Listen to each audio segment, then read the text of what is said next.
अस्सलामुअलैकुम वरहमतुल्लाहि वबरकातुहू।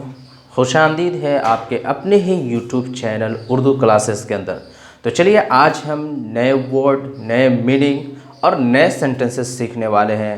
तो शुरू करने से पहले अगर आप मेरे चैनल पर नए हो तो प्लीज़ सब्सक्राइब कर लो, और अगर आप तक मेरे चैनल को आपने सब्सक्राइब नहीं किया है तो सब्सक्राइब कर लो। इसलिए कह रहा हूँ कि मेरा जल्द ही 1K कंप्लीट होने वाला है। आपको थोड़ी सी खुशी हंसी भी आ रही होगी कि लोग जो है ना 1 मिलियन होने के लिए कहते हैं कि सब्सक्राइब कर लो।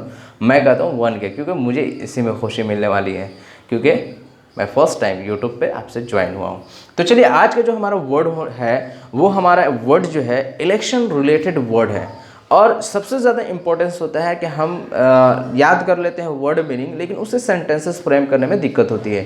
तो चलिए हम आपको एग्जाम्पल के साथ आज हर एक वर्ड का एग्जाम्पल देने जा रहा हूँ। तो बने रहिए और वीडियो का अंत तक देखिए, और आखिर तक देखने के बाद अगर आपको लगता है कि कर सकते हैं तो प्लीज़ लाइक कर दीजिएगा।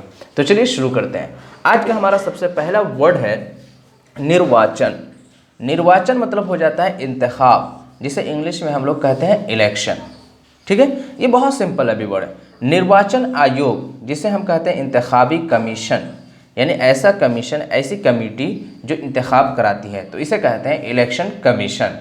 ठीक है। प्रत्यक्ष निर्वाचन, प्रत्यक्ष निर्वाचन का मतलब तो इंतखाब हो गया। प्रत्यक्ष यानी कि जिसके अंदर कोई वास्ता नहीं हो, बिला वास्ता इंतखाब, यानी जिसे कहते हैं डायरेक्ट इलेक्शन। ठीक है। साधारण निर्वाचन, साधारण मतलब होता है सिंपल, जिसे हम कहते हैं आम इंतखाब। ठीक है, जो जनरल इलेक्शन होता है। ठीक है। नेक्स्ट है पूर्ण निर्वाचन, यानी कि दोबारा इंतखाब। इसे हम एक वर्ड और यूज़ करते हैं ज़िमनी इंतखाब। ठीक है, यहाँ पे आप लोग लिख लेंगे ज़िमनी इंतखाब। पूर्ण निर्वाचन, री इलेक्शन कहते हैं, दोबारा कोई इलेक्शन होता है उसको दोबारा किया जाए। मैं सेंटेंसेस फ्रेम करूँगा तो उस वक्त आपको क्लियर करूँगा री इलेक्शन का मतलब क्या हो जाता है।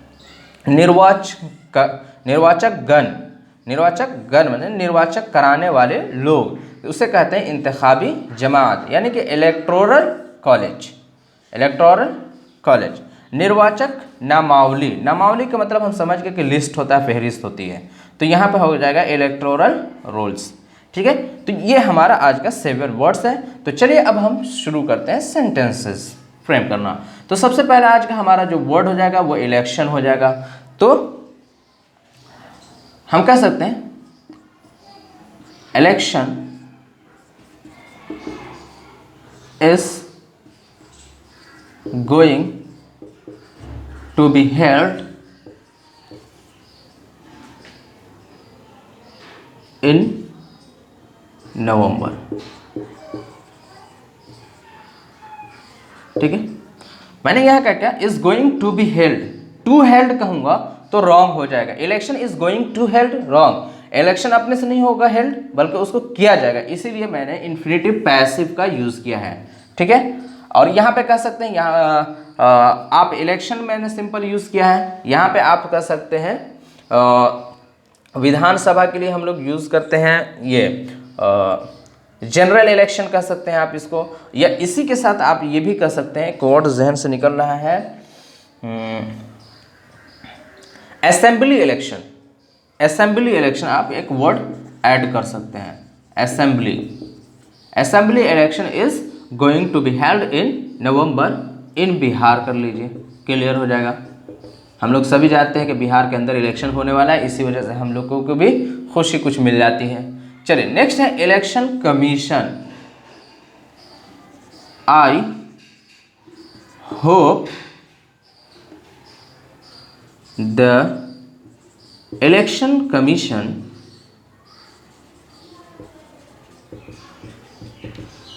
I hope the election commission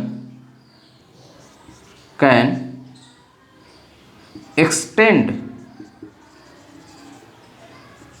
the date of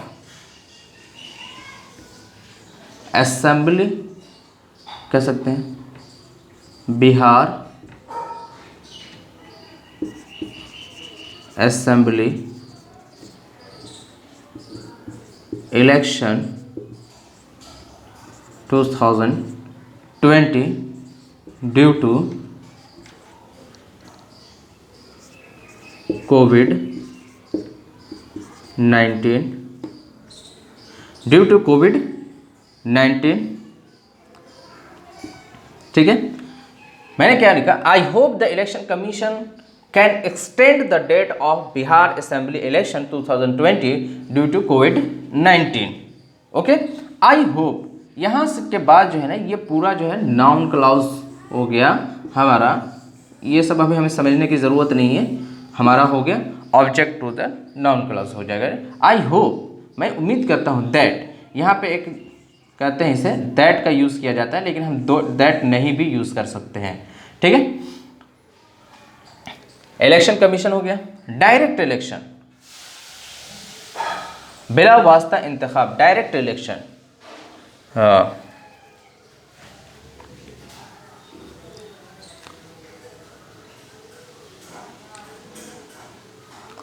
we will participate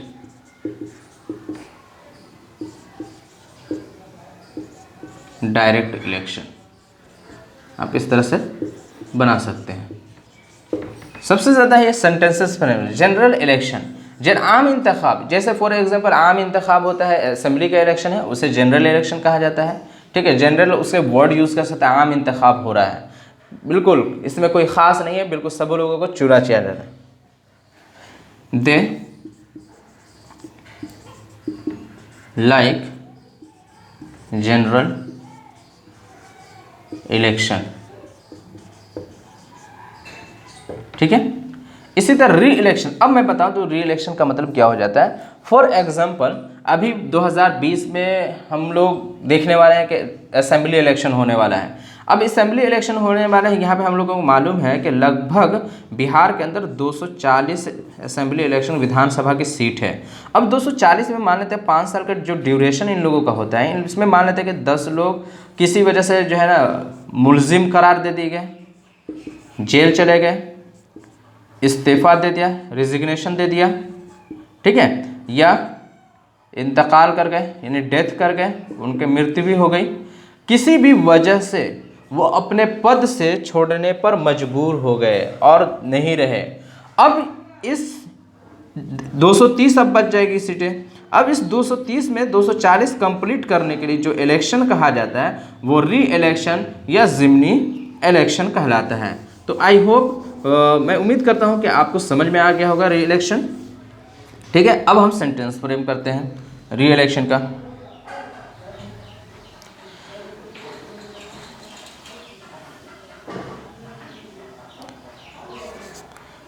three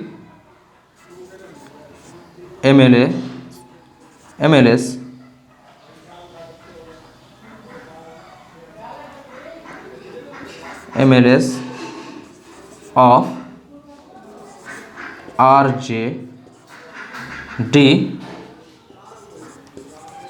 won in re-election। ऐसा है या नहीं, सच मुझे नहीं मालूम, मैंने बस सेंटेंस फ्रेम किया। 3 MLAs ऑफ RJD यानी राष्ट्रीय जनता दल के 3 MLAs जो है ना कामयाबी हासिल की किस इलेक्शन में, री इलेक्शन के अंदर। ठीक है, इलेक्टोरल कॉलेज निर्वाचक गण, इंतखाबी जमात जो है, whenever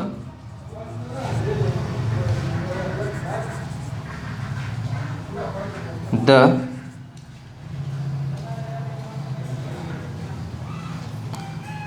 election comes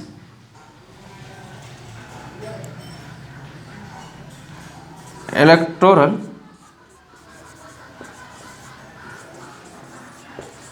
college works hard।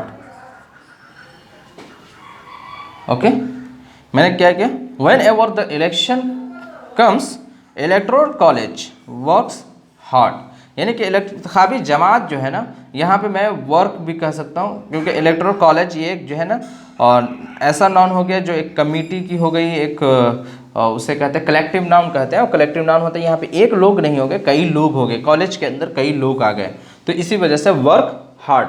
तो ये था सेंटेंसेस, और उम्मीद करता हूँ कि एक वर्ड रह गया हमारा इलेक्टोरल रूल्स, मैं उसे भी सेंटेंस के अंदर फ्रेम कर देता हूँ। You will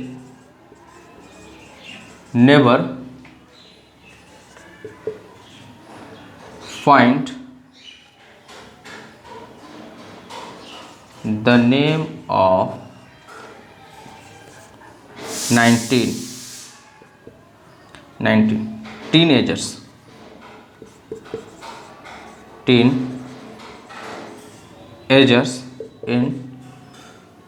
electoral rules। ठीक है, इलेक्टोरल रूल्स के अंदर आप टीन एजर्स के नाम नहीं देखेंगे। क्यों भाई?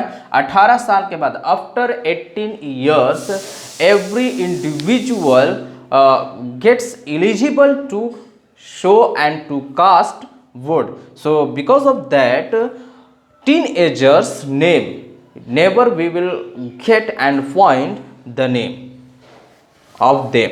ओके, तो ये था सेंटेंसेस फ्रेम। उम्मीद करता हूँ कि आपको आज का ये क्लास बड़ा फंटास्टिक लगा होगा। तो उम्मीद करता हूँ इसी के साथ कि अच्छा लगा होगा, और आपने लाइक और शेयर तो ज़रूर किया होगा। उम्मीद पे दुनिया कायम है, इंशाल्लाह मैं भी आपसे उम्मीद कर सकता हूँ। चलिए, तो इसी के साथ अल्लाह हाफिज़।